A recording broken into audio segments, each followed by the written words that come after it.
Riverwind Casino call-in line at 405-329-9000 or text the show on the Knippelmeyer Chevrolet text line at 405-651-3439. Do it! Just do it! Now, with Locked In, here's Parker Thune and Grayson Singleton. When you're 6'4", 200 pounds, multi-sport athlete, freaky as all get out on the gridiron, you play your high school ball in the state of Oklahoma and you still can't get the Sooners to toss an offer your way? Generally, Grayson Singleton, racking up 11 receptions for 236 yards and 3 touchdowns in the first game of your senior year, is the type of thing that'll do the trick and get that switch flipped.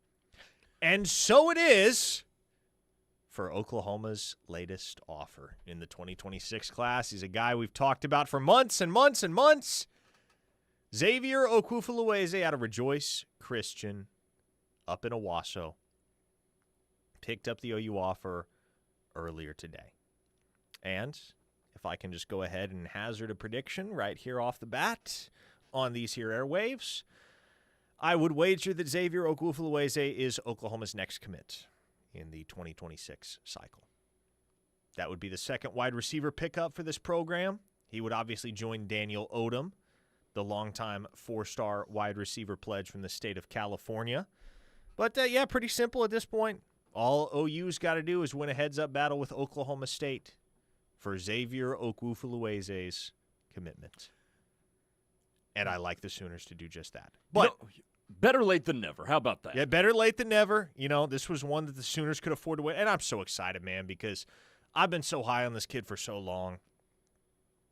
And I genuinely didn't think after he left campus Saturday without the offer, after visiting for the Illinois State game, I honestly didn't think we were going to get the Xavier Okwuefuluweze offer for at least another few weeks. But the Oklahoma staff looked over his Game 1 tape, which again featured 11 catches for 236 yards and 3 touchdowns this past Friday. They took some official measurements while he was in town over the weekend, and they decided, you know what? We're going to make a move on this kid. And they did. And I think he winds up in OU's class. But we're going to table all the recruiting talk for just a little while here on this show. We'll save that for the second and third segments of the hour. There's a lot to talk about, not just Xavier Okwuefuluweze, but Cooper Hackett committed to Texas Tech out of nowhere on Saturday night while he was on an Arkansas visit. I imagine people are going to have thoughts on that. Folks will have questions. Folks will have opinions. We'll dig into all of that. But first and foremost, Grayson Singleton, we would be remiss if we did not first address the football game that was played on Saturday. The Sooners did play football at Owen Field this weekend. 35-3 victory over Illinois State. Pretty workmanlike win. John Mateer throws for 392 yards and 3 touchdowns. Good defensive effort for the Sooners, who allowed just 34 passing yards from the Redbirds of Illinois State. All in all, I don't know that we learned much of anything about this team as a whole this past weekend, but what did you take away from the performance? Well, we didn't learn anything about them, which probably was a good thing, because if we did learn something about Oklahoma this week, that would not have been good, probably. Before I get to what concerns me, I will say this. John Mateer looked damn good. He looked really, really good. In command of the offense, had a good synergy with Deion Burks, had a good synergy with Keontez Lewis, and Isaiah Satania, my God. You might have your first kick return touchdown in a hot minute with that dude. I was highly impressed by Isaiah Satania. Now to what concerns me. When it comes to these games versus when it's a Power 4 team versus a Group of 5 or a Power 4 team versus an FCS, any sort of you have a distinct superiority. What I'm looking for is for you to move people and not be moved on the line of scrimmage. I've said this on a multitude of shows that I've been on, including my SMU show. The fact that the offensive line got no push going forward through the first quarter is a point of concern for me. And I know I've listened to all of you all day talk about, well, Derek Simmons wasn't there, neither was Heath Ozida, and I get all of that. Jacob Sexton went down on the second or third series. Is it too far for me to say I don't care? I mean, the dudes that you threw in, Logan Howland played SEC football last year. He did. Ryan Foje was supposed to be the celebrity of fall camp on the offensive side of the ball, given that he drew praise from Bill Bedenbaugh, which never happens. And you still couldn't move dudes consistently. That, to me, is an issue because the way I look at it is you're filtering this through the expectation, okay, how are we supposed to play against Michigan and against our SEC competition? That's what I'm looking at that through the lens of. So if you're not going to move people and then defensively you're giving up gaps, I don't think the defensive line is that far of a concern going forward. But the offensive line, man, if you're trying to sell me that the offensive line is exponentially better this year than it was from a season ago, that's going to have to wait another week because I did not come out of Saturday very impressed with them at all. Everything else I thought was pretty good. I really thought was pretty good. John Mateer looked like a top-tier quarterback. Yeah, you did. John Mateer, and, there's certain things, yes, okay, it was Illinois State, and you're not going to make any sweeping, grandiose conclusions about any individual or the team as a whole based on a game against Illinois State. What you can say is just based on the way that John Mateer was processing, based on his decision-making, his accuracy, his command, Oklahoma's quarterback play should be leaps and bounds better than it was in 2024. Yeah. Because there were times last year where, and I made this comparison the other day in my postgame column on OU Insider, watching Jackson Arnold play quarterback at times last year was like watching someone try to learn to ride a unicycle. Mm-hmm. Like, that's a really good way of putting it. There was no confidence. He was consistently just like, he didn't trust his own instincts. He didn't trust his eyes. He didn't trust anything that he was seeing. And, of course, that manifests itself in holding the ball for way too long in many cases, just making outright bad decisions, putting throws where they had no business going at times. And it just generally looked like a deer in the headlights in the pocket. Okay, yes, it was Illinois State on Saturday, but John Mateer didn't look like that at all. That looked like a guy that brings an alpha type of demeanor to the quarterback position. And we will know much more once we see it against Michigan, but I was extremely encouraged by what we saw from John Mateer. John Mateer performed the way that you would expect an upper-tier FBS quarterback to perform against an FCS opponent. Even the pick wasn't bad, Grayson. I thought it was bad in the moment from my vantage point. I was like, oh, what happened there?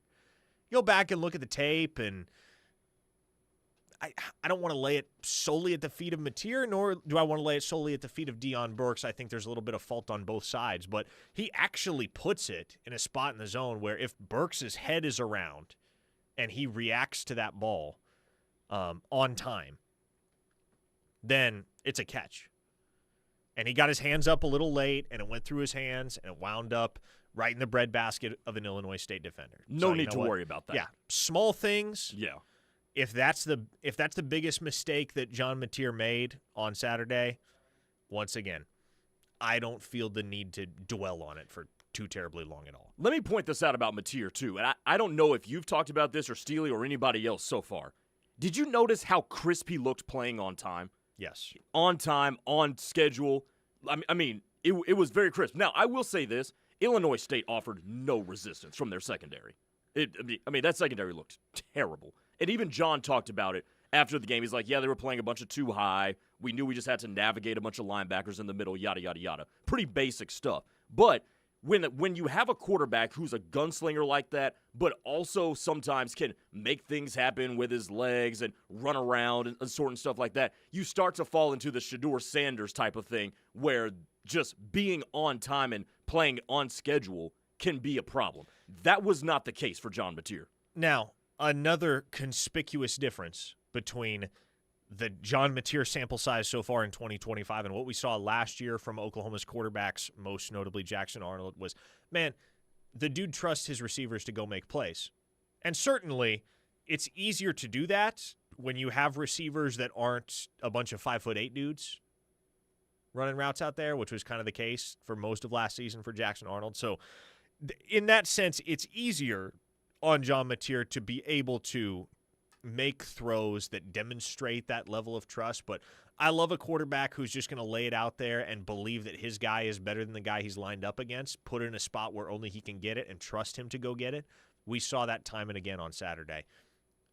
Most conspicuously, most prominently with Keontez Lewis. There were 4 or 5 of Keontez Lewis's catches where John Mateer was just like, all right, man, go get it. And he went and got it. That second touchdown catch he had, the defender fell down in coverage. But even if he hadn't, that ball was put in a spot where only Keontez Lewis was going to get it. It was either going to be Keontez or it was going to be nobody.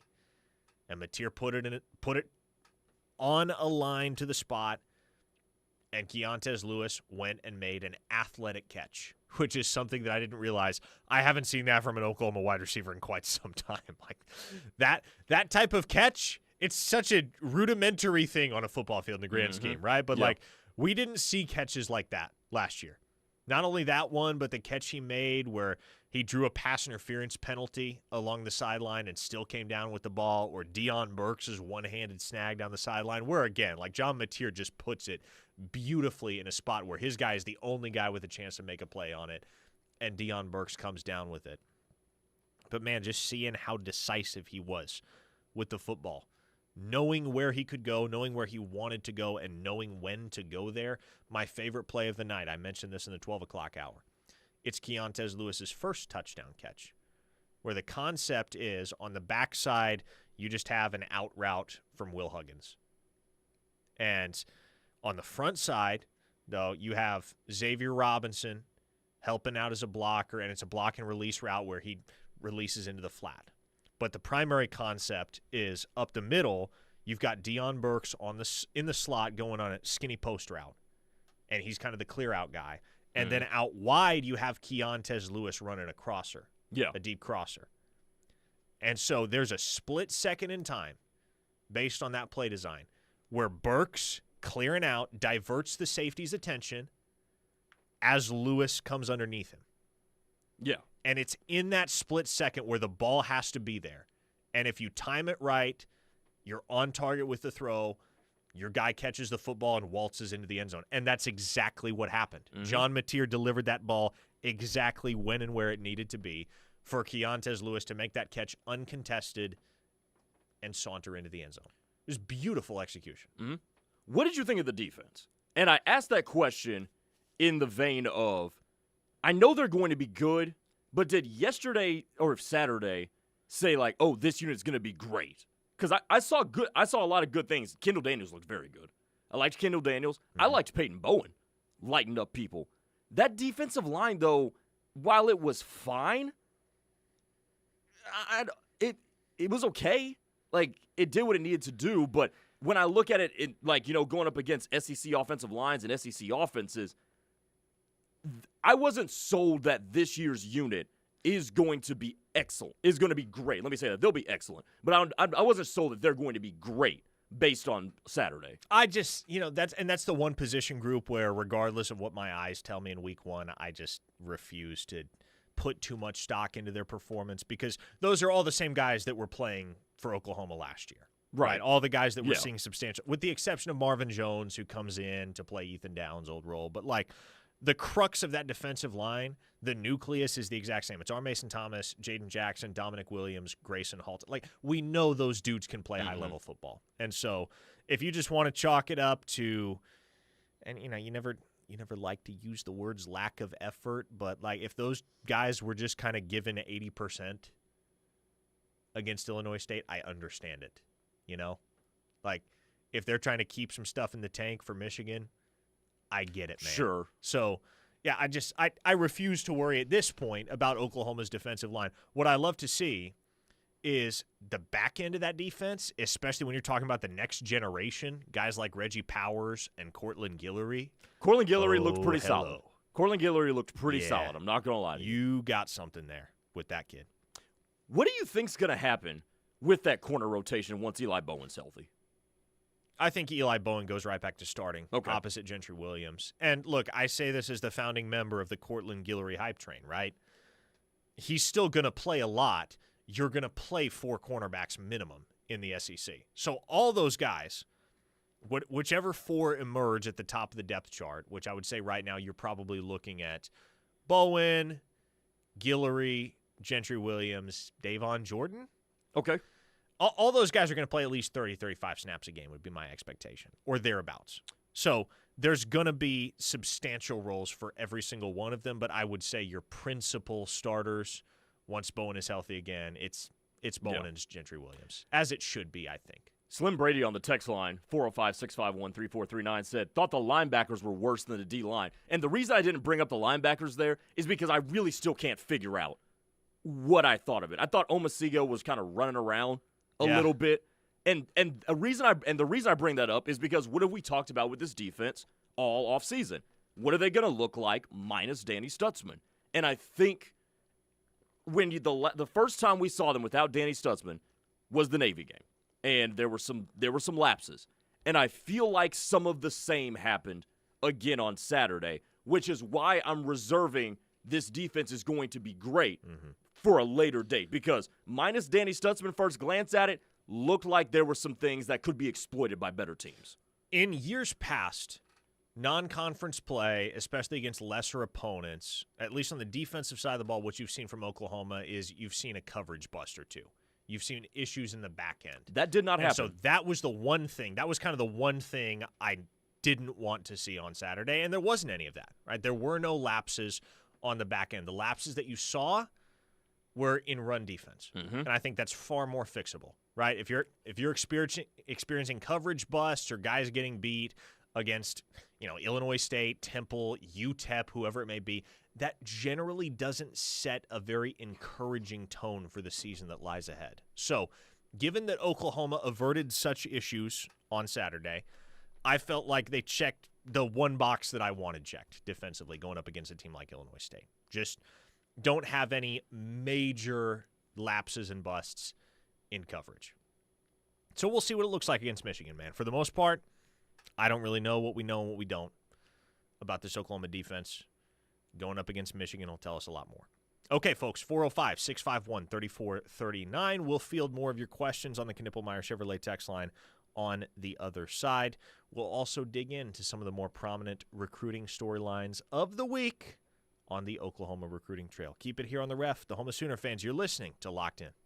For the professional, it's not enough to just possess knowledge. That's why at GMC, we seek to refine it, to wield its power, to redefine its boundaries, while pushing the limits. And we put this knowledge to the test in every GMC Sierra by engineering each one to outperform your expectations. So you know you're getting precision and durability when you need it most. And that's what makes the GMC Sierra the truck worth knowing. We are professional grade. See your Oklahoma GMC dealers. Riverwind Casino is OKC's favorite place to be. And you can bet that we've got all your favorite entertainment. Play your best hand yet on blackjack or roulette. And get lucky on nearly 3,000 electronic games. Join us every Friday in September to play for your share of our $80,000 sweater weather giveaway. For the best gaming, top-tier fun, and guaranteed good times. You know it's gotta be Riverwind. Do you like to stand out in a crowd while wearing the best in OU apparel? The Jimmy Austin Pro Shop carries the best brands you can wear to work or even dress up events. Lines such as Lululemon, Travis Mathew, FootJoy, Greg Norman, Grayson, or Turtleson with the OU and Jimmy Austin logo are sure to catch everyone's eye. You don't have to be a golfer to shop at Jimmy Austin. They also do corporate special orders for you and your company. Call them today, 405-325-6716, or visit theougolfclub.com for more information. No one plans for an injury, but when the worst happens, count on the best orthopedic team to turn your setbacks into comebacks. Ortho Central's comprehensive care has you covered, from expert orthopedic surgery and sports medicine to in-house imaging, physical therapy, and even a bone health clinic. So whether it's a fracture, a tear, or just life catching up with you, we're here to get you moving again. Ortho Central, it's in our bones to take care of yours. Learn more at orthocentralok.com. I'm your football-obsessed best man. Physically, I'm right here, but mentally, I'm here. Yeah, I do. Come on, speed it up. When all eyes are on you, my eyes are glued to the game. Whoa! Touchdown, yeah! And if you didn't bundle your home and auto insurance, well, all of this could be tough to tackle. So get Allstate and be better protected from mayhem. Like me. Call Josh Nelson, Allstate Insurance Agency, 405-360-9500 to be protected from mayhem. Hey guys, it's Dory Noka. Have you been involved in an auto accident? If so, it's time to contact the OKC Car Crash Clinic of Dr. Martin Lopez. He's a board-certified and fellowship MD with unparalleled training and experience. Dr. Lopez works with a great team of healthcare professionals and attorneys to help you achieve the best physical and financial recovery. Contact Dr. Lopez at 405-86-CRASH or at okccrash.com. Don't forget to listen every week to the Dory Noka Show for the Impact Player of the Game, brought to you by Dr. Martin Lopez. Built for success? How about Built by Law? Law Custom Homes and Construction is here to build your next home. With over 30 years of experience, Barry and Angela Law pride themselves on building the best quality homes in Norman. Locally owned and operated, Law Custom Homes and Construction can also help you with carpet, tile, siding, windows, granite, and roofing. Don't wait. Call Barry Law at 405-919-7118 and let Law Custom Homes build your next quality home. That's 405-919-7118. Hey y'all, I'm Kelly Clarkson. Every American dreams of creating a better life for his or her family, but in some communities, those dreams face difficult challenges. When we come together to help those in need get the same opportunities as everyone else, we truly are making our country a better place to live for all of us. So look for volunteer opportunities in your community to help others achieve the American dream, all right? This message is courtesy of the United States Air Force.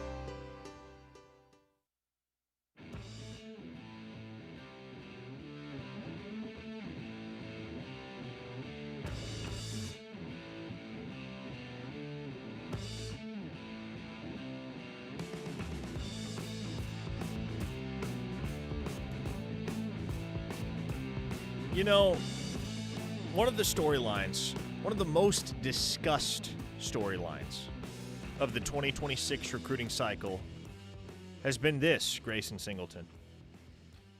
Oklahoma does not hold a single in-state commitment amidst their 2026 class.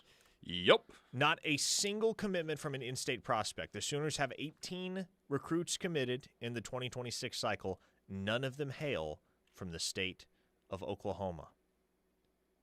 In the modern recruiting era, the Sooners have never signed less than 2 Okies in a given class. I would be willing to wager that, especially given the heavily localized nature of pre-internet era recruiting, there has probably never been a recruiting cycle at the University of Oklahoma that featured less than 2 in-state signees. Well, we led the show talking about how the Sooners have entered the mix for Xavier Okufulueze, the 6'4", 200-pound wide receiver prospect from Rejoice Christian School up in Owasso. A bit of breaking news here to kick off segment number 2 along those same lines. This is another guy that we talked about quite a bit in the spring and throughout the early summer. Daniel McMorris from right up the road at Norman North High School. 6'6", 270-pound offensive tackle prospect with a bunch of P4 offers to his name, none of which were Oklahoma, just announced moments ago that he has decommitted from Minnesota. So again,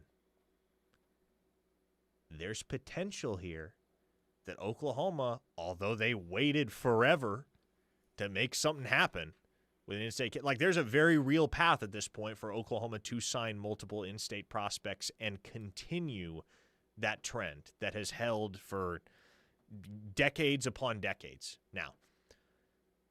Daniel McMorris is going to be on campus with Oklahoma this weekend. They have not yet offered, but this is a kid that they invited to an elite junior day back in February. Bill Bedenbaugh paid an in-person visit to McMorris in the spring, and he has been very much on their radar as a potential late offer guy at offensive tackle. And as we discussed yesterday, the Sooners only have 2 offensive line commits in the 26 cycle as things stand, Deacon Schmidt and Noah Best, both of whom are great players. Great players. But I feel like you need a little something more at a certain point. And both of them are guards, right? No, Schmidt's going to play tackle. Schmidt's a tackle, but so you only got 1 tackle. 1 tackle and 1 guard. And just based on numbers right now, consider for a moment, Derek Simmons will graduate. Mm-hmm. Troy Everett will graduate. Fabechi Wiwu will graduate. And Jacob Sexton will graduate. So you are losing 4 at minimum, to say nothing of what might happen in terms of outbound portal entries. So 2 is probably the absolute bare minimum, and I think you'd like to have at least 3. So for Oklahoma, it's a matter of who's the best option. Not just the convenient option, who's the best option. And I think they understand, as I certainly do, that the day they offer Daniel McMorris, that's probably it for the kid. I mean, he's grown up here. He's grown up attending Oklahoma football games. He's been waiting on that offer, man, been waiting on the opportunity.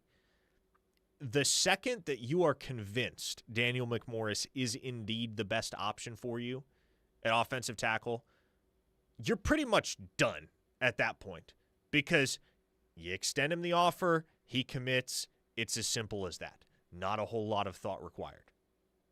So, to me, and who knows, because this is kind of the same thought I had with Ogwufu-Lueze, and Oklahoma jumped right in and offered him today after just 1 game of his senior year. To me, I would figure Oklahoma's going to keep an eye on McMorris here over the next couple of weeks, keep a very close eye on him, and see how he looks on tape. And if there's enough on tape that suggests, yeah, this kid can be something special in an Oklahoma uniform, and call him up, that thing's a wrap. Now, I love Daniel McMorris's potential. I've said this repeatedly. Love what he can become. That said, he's also probably not somebody that's going to play much, if at all, for his first year or 2 on a college campus. He's a little bit of a project, especially because he's underweight right now relative to what you expect a P4 offensive tackle to be frame-wise. But I know what the Sooners think of Deacon Schmidt, a guy who is ready to roll right now at 6'5", 310. So if you have your ready-made tackle in Deacon Schmidt, it feels to me like there's some leeway to be able to take a guy that is a little bit more of a long-term projection, and that is what Daniel McMorris is. I'd love this if Oklahoma just pulled the trigger and went right ahead with Daniel McMorris. Like, it's crazy to me that this is all kind of colliding in the span of a single day, because the 2 OK Preps dudes outside of Mason James that I've been stumping for the longest time now, Xavier Ogwufu-Lueze and Daniel McMorris. Oh, you just threw an offer to ZZ? They may just offer McMorris here before long. I got Norman North's football roster the other day, because I will be calling their games for KRefSports.tv this year. Daniel McMorris right now is 6'6", 260. So, like you said, underweight. I mean, that's going to be one of the biggest projects about him, is getting his body to where he can play tackle at the SEC level. He is still technically a project as well as in terms of a player. But this is the ultimate to me, Parker.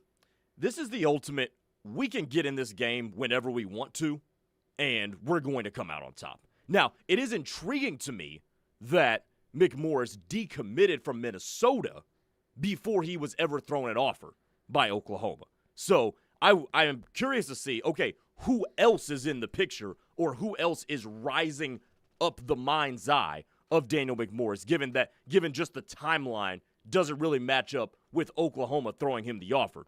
But to me, I'm going to say this again. That Michigan game might be Oklahoma's most important game as it pertains to 2027 and 2028, with the bevy of recruits that are going to be in the house for that. They got to come out and play. They got to come out and play. They got to come out and win that game in front of all the recruits, because if you don't, that gives people a lot of trepidation as to whether or not you've actually turned this thing around. And I'll tell you, to the national eye, the win over Illinois State didn't really move the needle in that direction. It wasn't inspirational that way. This is your first opportunity to do so. So when you've got a guy like McMorris who's going to be looking, who's going to be like, I want to come play for the Sooners if they give me the offer, but we got to see what direction they're going in. This Michigan game is wildly important, not just to this year, but to the future. And I will say this. I've got the Norman North Coaches Show on Wednesday night, so I'll be talking to Norman North. I'm also calling the game against Norman High this Friday. It'll be interesting to see if I can talk to Daniel McMorris, probably off the record, and see how he's feeling right now after decommitting, especially in lieu of the fact that Oklahoma still hasn't thrown him the offer officially. Santa John said, if McMorris can catch the football, make him a tight end. He's a little big for that, Santa John. Yeah, 6'6", 270? 260 is what he's at right now. Oh, he's listed at 260? He's listed at 260 on Norman North's roster. I mean, I guess that's technically Will Huggins' size. Yeah. What was Devon Mitchell when he lit? I did it. Hey, not meaning to bring up any of the jokes or nothing, but what, like, is this akin to what?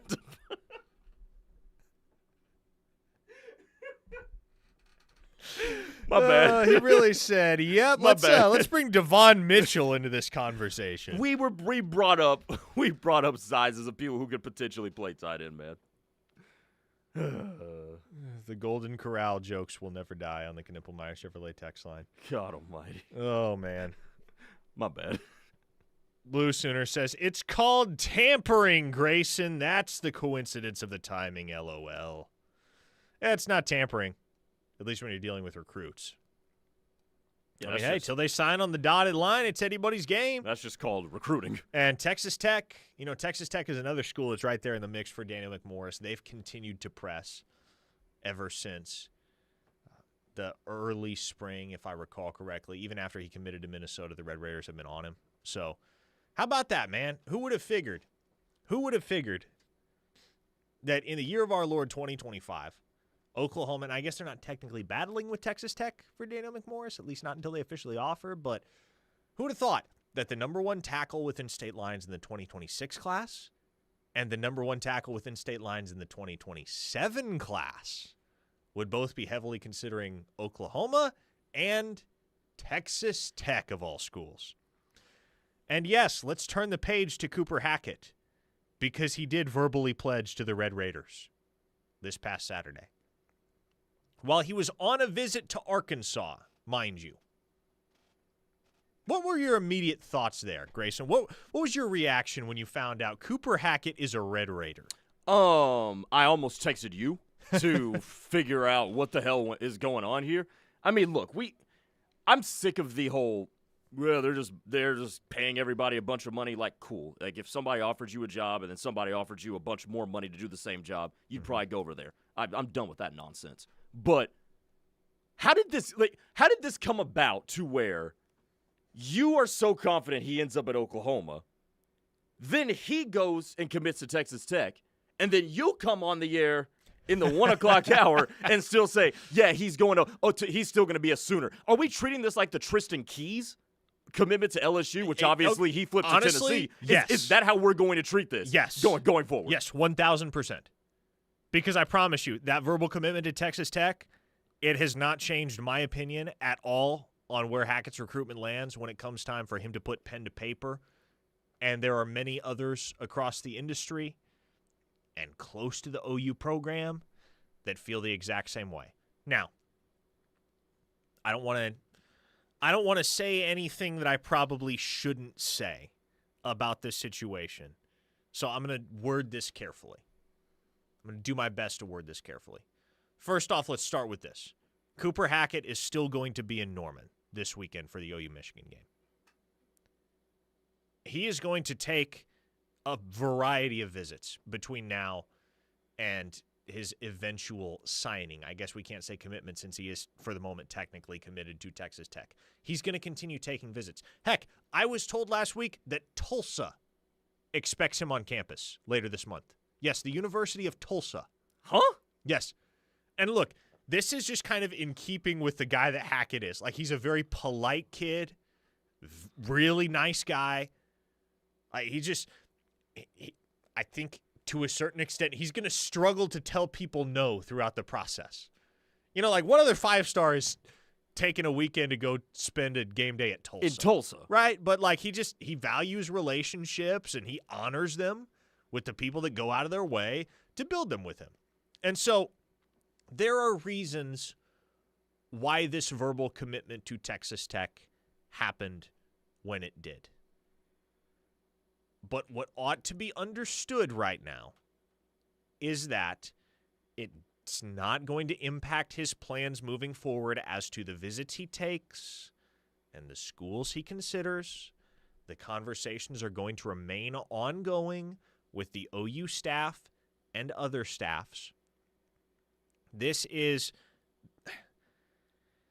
I don't know how else to describe it, Grace. Like, this is the essence of a verbal commitment. This is the epitome of a verbal commitment. He is verbally committed to Texas Tech. Does this mean he is going to sign with Texas Tech, or that in his mind it's completely made up that he is 100% going to Texas Tech? Not by a long shot. But here's the thing, though. Why would he do this now? And also, why would he do this while he's on a visit to Arkansas? And by the way, there was a caller on the Paul Feinbaum show. His name was Brian from Tulsa, Oklahoma, and I'm kind of wondering if it was Brian from Bixby who frequents our text line. Really? Yeah, no, it's like spelled the exact same way, and it said in Tulsa. So I'm wondering, is that 4-star Brian in Bixby that's on the Paul Feinbaum show right now? Anyway, I digress. Like, what made him want to go ahead and do this when he did? Like, what benefit is there to doing this if we're going to treat this like semantics? I'm trying to figure out how to word this, man. Without getting yourself in trouble, obviously. Yeah. With the type of conversations that Texas Tech has been having with Hackett in the early stages of this process, and it still is the early stages, like he's just beginning his junior season. Right. Texas Tech really put the pedal to the metal in terms of having some conversations with Hackett long before other schools really broached such conversations with the kid. And so, because of that, he's a lot deeper into the negotiations, I suppose, with Tech than he is with other schools. And so, obviously, you can't sign any contracts while you're still in high school. Mm-hmm. But you can make certain agreements, and there are certain agreements that have time-bound restrictions. So again, I was wondering if that's where that was going. I think Cooper Hackett, for where he is right now in the process and for being the caliber of football player that he is, if I'm just calling a spade, I think he made the correct business decision for the here and now. Does that mean this decision will hold all the way until signing day next December? Not remotely. We'll see what happens. I can't make any promises. I can't make any guarantees beyond this. Cooper Hackett is going to be in Norman this weekend for the OU-Michigan game. Brent Venables and the OU staff are going to continue to communicate to Cooper Hackett that they would like him to be the face of the 2027 class at the University of Oklahoma. And when it comes time to have the compensatory discussions, Oklahoma's not going to shortchange the finest recruit from within state lines in the 2027 cycle right now. And neither should you. By the way, 4-star Brian in Bixby has said, definitely not. I would never call Paul. It was not Brian in Bixby. I figure if it was Brian in Bixby, he would have called himself Brian in Bixby rather than Brian in Tulsa. Those Bigsby folk, they are proud ones. 405-651-3439 is the Knippelmeyer Chevrolet text line. One more segment of Locked In coming up next. We will address more of your questions on the Knippelmeyer Chevrolet text line. Keep it here on the home of Sooner fans, the Ref Sports Radio Network. This is your home for Sooner fans, the Ref Sports Radio Network.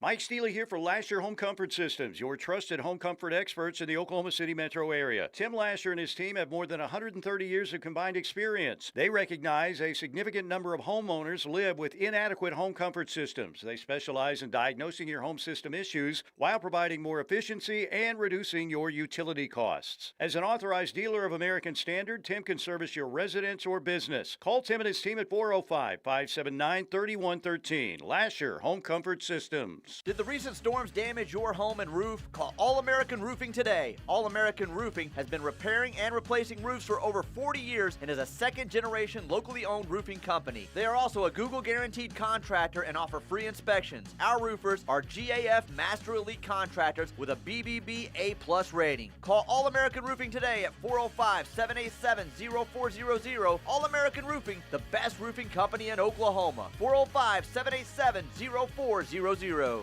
Flashback to 1985 when the hair was big, the colors were bright, and the Cards were the National League champs. Don't miss 80s night at Busch Stadium on Friday, September 5th. With a special themed ticket, fans will take home a throwback 1985 National League champs crew neck sweatshirt. Plus, jam out to your favorite 80s hits at a pregame concert by Decade of Decadence. Get your tickets now at cardinals.com/theme.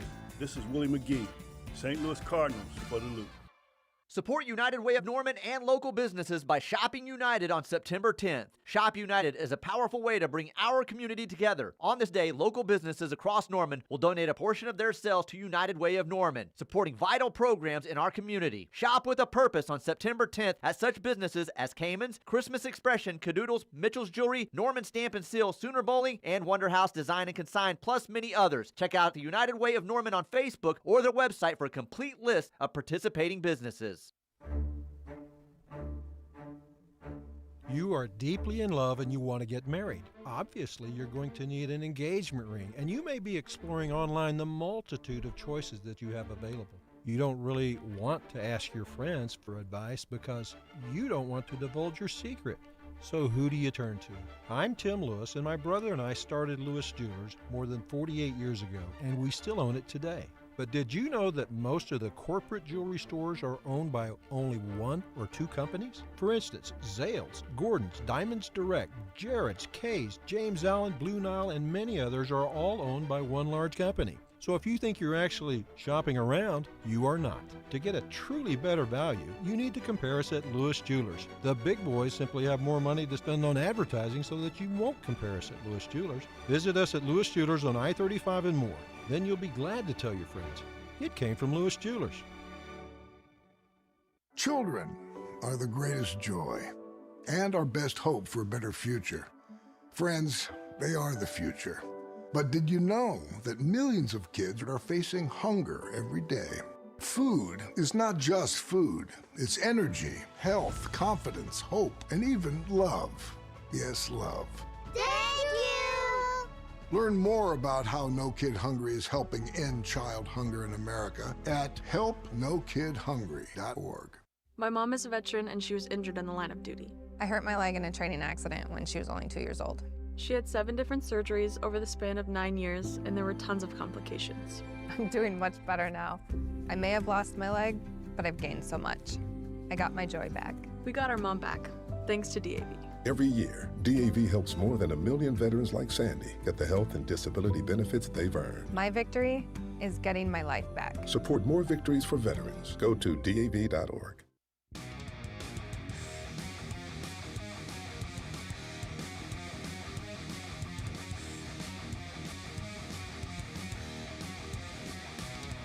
The Knippelmeyer Chevrolet text line available to you throughout the show at 405-651-3439. This hour of programming on the Ref brought to you by Dorsey Jones GMC out in El Reno. If you're in the market for a new vehicle, why not a GMC? They offer some of the most reliable trucks and SUVs on the road today. Dorsey Jones also has half-price oil changes on Saturdays. We appreciate their partnership here on the Ref. Brian and Bixby said, Parker, just say it. He got paid to verbally commit. No, that's not what I said, and that's not what I meant. To my knowledge, Cooper Hackett did not get paid to verbally commit to Texas Tech. But if I can take you back, for instance, to the deal that was on the table for Felix Ojo at Texas Tech that led him to make a very stunning decision back on the 4th of July to choose Tech over Texas, Ohio State, and others. Let's just put it this way. Like, Tech is willing to compensate Cooper Hackett in that same ballpark. And so that's a large portion of the allure for the Red Raiders right now, is that they can offer enormous sums of money. And I'll be as blunt as I can. I think if Oklahoma is willing to come forward and pay Cooper Hackett fair market value based on his status as a recruit right now, a legit 5-star dude in the 2027 cycle at a premier position like offensive tackle, if they come forward and they're willing to pay him fair market value, I think he winds up in Oklahoma's class. If not, I would wager he sticks out his commitment with Texas Tech and signs with the Red Raiders. So I think the ball is and always has been in Oklahoma's court. The kid is a lifelong Sooner fan. He is from Fort Gibson, Oklahoma, Teddy Lehman's town. Right? Like he's wanted to be a Sooner from a very early age. The OU offer, he's characterized it time and time again as a dream. The opportunity to go play football at the University of Oklahoma. The ball is in the court of Jim Nagy and the Oklahoma Brain Trust, and I would expect that when push comes to shove, they're going to do right by Cooper Hackett and fork over a sum that is tantamount to fair market value for his services. If in the event that doesn't happen, he's got a very nice situation lined up in Lubbock, Texas. And you know what? More power to him. If I could make 7 figures doing anything, I would go so far, Grayson Singleton, as to live in Lubbock, Texas, even if Mike Steely disagrees. I'd do it. Yeah. I mean, I might. I'm such a big city person. I don't know if I could. You do realize Lubbock is not small, right? No, but I need to be around some semblance of a metropolitan area. Oh, Lubbock's got a metropolitan area. Does it really? Oh, yeah. Like, have you been out there? No. There's like 650,000 people in Lubbock, Texas. Is there really? Yeah, it's big. It's a big city. But there's no pro sports teams now, there's nothing around it. Yeah, I know. And there are no pro sports teams. That's the thing. It is Texas Tech that runs the town in Lubbock. I mean, that's kind of why it benefits them in the financial sense, because a lot of the big money folks in Lubbock, Texas, funnel their resources to the Red Raiders athletic program. There's nothing really to divert your financial attention away from it. Correct. Glenn from Nashville says, all due respect to LaDonna and Lubbock and many of my in-laws, what's hilarious about this is these kids are taking all this money to go live in Lubbock for 4 seasons. Good luck with that.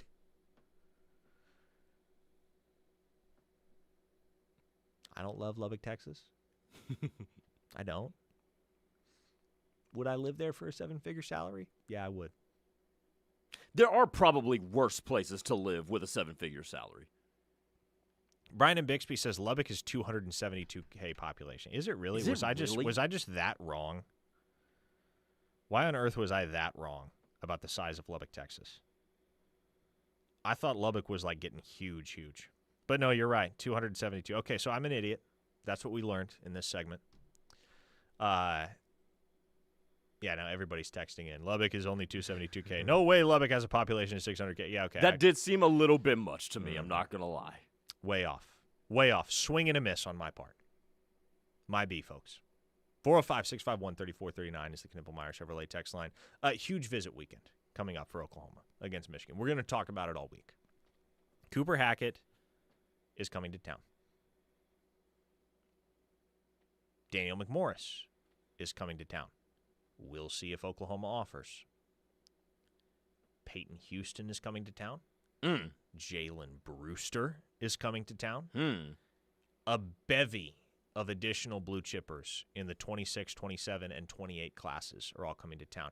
The Sooners are also going to have the overwhelming majority, if not all, of their commits on campus. Now, I've been checking in individually with each of the commits over the last few days, and I think I'm up to 14 of 18 that are locked in right now.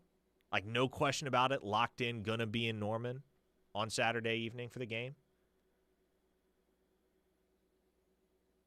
This may very well be, Grayson, the biggest recruiting weekend, period, in season or out of season, of the Brent Venables era to date. I don't think that's hyperbolic, especially because the outcome of this football game is going to go to such great lengths when it comes to setting the level of belief and expectation in what Oklahoma football can become in 2025, and either confirming the notion that 2024 was a sign of the apocalypse for the Brent Venables regime, or confirming that 2024 was merely a blip on the radar and a natural consequence of a zillion injuries.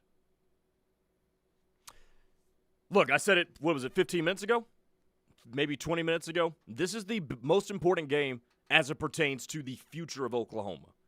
Because, and I'll take it a different angle than I did 20 minutes ago. We've been talking so much about flip season for Oklahoma. And defeating Michigan in prime time on ABC, College Game Days coming to Norman. If you defeat Michigan, bonus points if you do so handily. The calls to those commits that are elsewhere, but you still have maintained a relationship with, they look a lot different than if you lose in prime time at home and try to call them and be like, hey, you still interested here a little bit, that kind of thing. The tenor of those conversations goes different depending on the outcome of the game. I will say this. You got to make sure that at minimum you don't run the guys who are already committed off. Forget flip season for a second. You already have a solid recruiting class. Flips would be icing on the cake because I think you've got a good one. But you cannot lay an egg in front of all the dudes that are already committed and have them start looking sideways at you. Because you best believe there are other programs who would like to have the commitments of some of these other dudes. Colorado still does not have a good offensive line. You think they won't hit up Deacon Schmidt again if Oklahoma gives Deacon Schmidt any reason to look elsewhere? That's what we're talking about here. That's why this game is so catastrophically important for Oklahoma's future going forward. Catastrophically important? I guess it could be catastrophic if they lose. It is tantamount. How about that one? Paramount. Paramount is Paramount is what I'm looking for, yes. Oh, Cam on the text line said, Parker, stick to recruiting. Lubbock has a population under 300. Listen, Cam, I took the L, okay? I don't know how I was that wrong on the population of Lubbock, but I was that wrong on the population of Lubbock, okay? Hey, I just got my words butchered. Great news is I'll never again forget the population of Lubbock, Texas, because enough of you have texted in and said Lubbock's population is 272,000 that will be embedded into my memory for the foreseeable future. Blue Sooner wants to know, what is the narrative if we lose a close one? See, that's going to be tough to gauge, Blue Sooner, because if Oklahoma loses, it's not going to feel great. It's not going to be the home run that you hope to hit with all the recruits in town for this football game. But especially with it being an early season non-con game, it's going to be really tough to judge whether or not that loss is significant or whether it's something that, you shake it off and at the end of the season it's not really much of a ding on your playoff resume because you don't know how good Michigan's going to be. If Michigan is an 11-1 football team at season's end, then that looks a lot different in retrospect than it does if Michigan winds up finishing 7-5. Take it back to 2023. Oklahoma beat SMU in week 2 of the season. That seemed like a ho-hum win at the time. SMU wound up going 11-2. And playing in a New Year's Six Bowl. Did they? No, or you know what? They didn't. Liberty beat them out for the New Year's Six berth. It was controversial. And then Liberty got smoked by Oregon. But SMU wound up 11-2. There was an argument to be made that outside of Texas, that was the best win on Oklahoma's end-of-season resume that year. So you never really know in the moment this early. Okay, folks, Locked In is a wrap.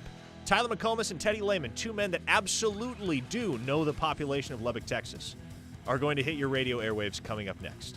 The Rush is next. You're listening to The Ref, the home of Sooner fans.